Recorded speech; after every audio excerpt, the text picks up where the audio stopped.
Assalamualaikum warahmatullahi wabarakatuh. Alhamdulillahirabbil alamin. Hari ini kita diberikan kesempatan untuk dapat menghadiri presentasi pemaparan materi yaitu tentang rheumatoid arthritis yang akan dijelaskan oleh saya sendiri, Hanifah Eka Putri, bersama rekan saya yaitu Elfarika Ambia, yang dihadiri oleh beberapa rekan kami yang juga keluarga kami sendiri. Untuk pemaparan materi ini, yang akan kami sampaikan yaitu tentang pertama kali itu sistem muskuloskeletal yang akan dijelaskan oleh saya sendiri. Sistem muskuloskeletal merupakan penunjang bentuk tubuh dan bertanggung jawab terhadap pergerakan. Muskolo atau muskular yaitu jaringan otot-otot tubuh, sedangkan skeletal atau osteo adalah tulang kerangka tubuh. Selain otot-otot dan tulang kerangka tubuh, muskuloskeletal juga melibatkan tendon, jaringan ikat yang menghubungkan otot dan tulang, ligamen, jaringan ikat yang mempertemukan kedua ujung tulang, bullseye, kantong kecil dari jaringan ikat antara tulang dan kulit, antara tulang dan tendon atau di antara otot dan fascia, jaringan penyambung longgar di bawah kulit atau pembungkus otot. Selanjutnya yaitu jaringan ikat. Jaringan ikat disebut juga dengan jaringan penyambung yang terdiri dari beberapa jenis dan nama jaringan tersebut berdasarkan komponen yang menonjol di dalam jaringan. Jaringan ikat terdiri dari dua komponen dasar utama yaitu sel dan matriks intersel. Fungsi jaringan ikat yaitu yang pertama untuk merekatkan, mengikat atau menghubungkan berbagai sel atau bangunan yang ada dalam tubuh. Yang kedua, sebagai media di mana tempat pembuluh darah lewat untuk mendistribusikan berbagai bahan makanan pada organ yang bersangkutan dan mengangkut produk sisa hasil metabolisme. Yang ketiga itu pertahanan tubuh sebagai tempat di mana proses imunologik berlangsung dan berfungsi sebagai sawar untuk mencegah penjalaran kuman. Selanjutnya itu ada tentang macam-macam jaringan ikat. Jaringan ikat itu terdiri menjadi jaringan ikat longgar, jaringan ikat padat, jaringan lemak, jaringan retikuler, jaringan elastis, jaringan darah, kartilago, serta jaringan tulang.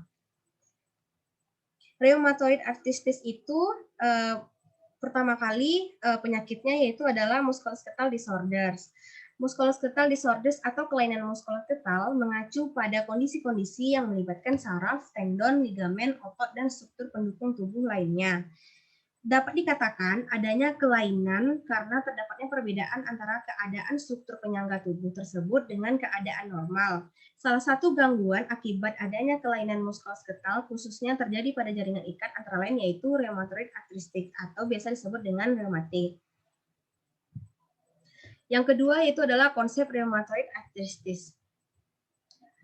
RA atau biasa disebut dengan rheumatoid arthritis merupakan istilah medis untuk penyakit reumatik. Rheumatoid atau rheumatoid arthritis atau rematik sendiri merupakan peradangan pada sendi akibat gangguan autoimun atau sistem kekebalan tubuh yang menyerang jaringan tubuh. Penyakit rematik adalah penyakit inflamasi non-bakterial yang bersifat sistematik, progresif, cenderung kronik, dan mengenai sendi serta jaringan ikat sendi secara simetris. Yang ketiga yaitu adalah etiologi.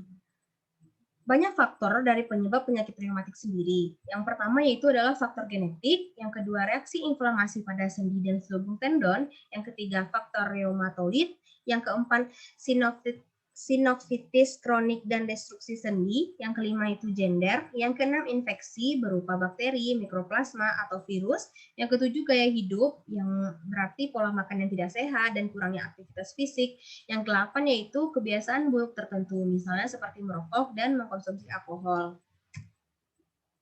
Selanjutnya, rematik ini adalah penyakit yang menyerang sistem imun, yang menyerang sinovium yaitu lapisan selaput yang mengelilingi persendian. Kondisi ini menyebabkan sendi meradang dan bengkak hingga menimbulkan rasa nyeri.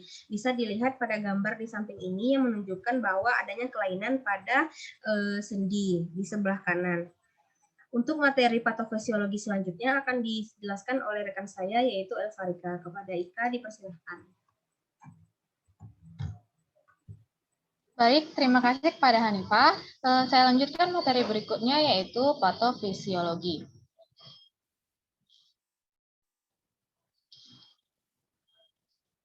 Lanjut, rheumatoid arthritis atau RA adalah penyakit inflamasi autoimun sistematik, progresif, dan kronik yang mempengaruhi banyak jaringan dan organ. namun pada prinsipnya merusak sendi-sendi sinovial. Proses inflamasi ini memproduksi respon inflamasi dari sinovium atau sinovitis sehingga menyebabkan hiperplasia sel-sel sinovium, produksi berlebihan cairan sinovial dan terbentuknya panus pada sinovium. Proses inflamasi ini seringkali berujung pada kerusakan tulang rawan sendi dan ankylosing sendi. Selanjutnya ada tanda dan gejala.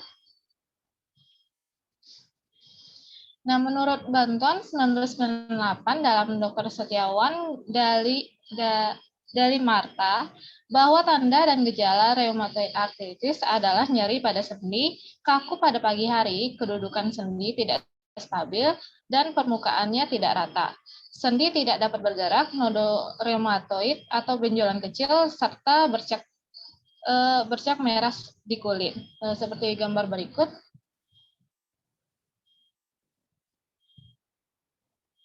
Selanjutnya, rheumatoid arthritis selain mengakibatkan gangguan fisik juga dapat mengakibatkan adanya gangguan psikologis. Gangguan psikologis seperti kecemasan dan depresi dapat mempengaruhi aktivitas pasien artritis rheumatoid. Kecemasan dan gangguan psikologis lainnya juga dapat mempengaruhi aktivitas penyakit, yaitu dengan adanya gangguan pada fungsi sistem imun, endokrin, dan sistem saraf pusat. Keadaan ini akan meningkatkan reaksi inflamasi sehingga intensitas nyeri semakin tinggi. Lanjut. Selanjutnya ada pengobatan. Penyakit reumatoid artritis atau penyakit reumatik sulit untuk disembuhkan. Tujuan dari pengobatan adalah mengurangi peradangan sendi dan rasa nyeri. Selain itu, pengobatan juga dimaksudkan untuk mencegah atau memperlambat kerusakan sendi. Secara umum, pengobatan rematik yang dapat dilakukan dengan pemberian obat-obatan dan tindakan operatif.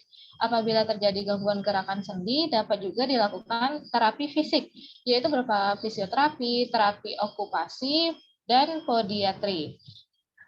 Lanjut. Nah, berikut contoh-contoh obat dari RA. Yang pertama ada NSAIDs, obat antiinflamasi non-steroid. Obat ini dapat mengurangi gejala nyeri dan mengurangi proses peradangan. Beberapa obat yang termasuk dalam golongan ini adalah ibuprofen dan natrium naproxen. Golongan ini mempunyai resiko efek samping yang tinggi bila dikonsumsi dalam jangka waktu yang lama. Lalu yang kedua ada kortikosteroid. Golongan kortikosteroid seperti prednison dan metilprednisolon dapat membantu mengurangi peradangan, nyeri, serta memperlambat kerusakan sendi. Lalu contoh obat yang ketiga ada obat remitif atau DMARD. Obat rematik ini bisa diberikan untuk pengobatan jangka panjang. Oleh karena itu biasanya dokter akan memberikannya pada stadium awal. Fungsi obat rematik ini adalah untuk memperlambat perjalanan penyakit dan melindungi sendi serta jaringan lunak di sekitarnya dan dari kerusakan. Lanjut. Selanjutnya ada pencegahan. Nah, berikut beberapa pencegahan yang dapat dilakukan, seperti yang pertama menjaga berat badan, yang kedua menjaga postur tubuh, yang ketiga olahraga secara teratur, yang keempat menjaga pola hidup sehat, lalu yang kelima konsumsi makanan bergizi. Selanjutnya ada peran tenaga kesehatan masyarakat. Nah, Sarjana Kesehatan Masyarakat atau SKM memiliki kompetensi yang mencakup memiliki kemampuan menganalisis dan sintesis permasalahan kesehatan masyarakat dan upaya mengatasi masalah tersebut, memiliki pengetahuan dan juga keterampilan dalam menyusun rencana tindak lanjut dalam mengatasi masalah kesehatan. Nah, peningkatan kesehatan atau promotif dan juga pencegahan penyakit atau preventif merupakan salah satu keahlian Sarjana Kesehatan Masyarakat atau SKM, di mana kegiatan ini dapat mewujudkan kebiasaan hidup sehat dalam mencegah terjadinya penyakit reumatoid artritis atau RA, atau yang dikenal dengan rematik di masyarakat. Selanjutnya ada poster. Berikut poster dari penyakit rematik. Berikut ini. Lanjut. Sekian presentasi dari kami. Saya kembalikan kepada Hanifah. Terima kasih. Baik, terima kasih banyak kepada rekan saya yang sudah menjelaskan materi tentang penyakit reumatik ini. Mungkin hanya sekian presentasi dari kami. Semoga bermanfaat dan bisa diambil baiknya. Sekian dari kami. Assalamualaikum warahmatullahi wabarakatuh.